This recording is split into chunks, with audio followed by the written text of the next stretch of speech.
Баршаңызға қайырлы күн. Бүгін мен сіздерге үй жағдайында өте тез жасалынатын әрі дәмді болып шығатын салат жасап көрсететін боламын. Менімен бірге болыңыздар. Ол үшін бізге керекті заттар: жұмыртқа, сарымсақ, шұжық.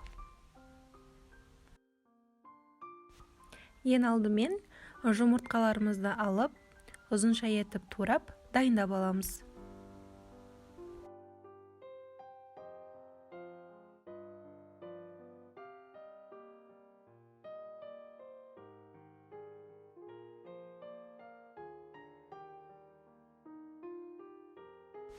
Жұмыртқамызды турап дайындап алғаннан кейін, шұжығымызды ұзынша етіп турап аламыз.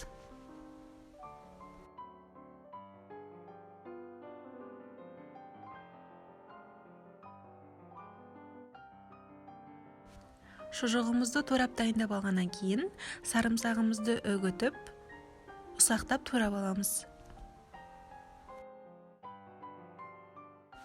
Керекті салмамызды турап алғаннан кейін, 2 ас қасық соусымызды қосып, салатымызды араластырып аламыз. Осымен біздің салатымыз дайын. Сіздерге ұнады деген ойдамын. Үйлеріңізде жасап көрсеңіздер болады. Менімен бірге болғандарыңызға рахмет. Каналыма тіркеліп, лайк басып, пікір қалдыра кетіңіздер.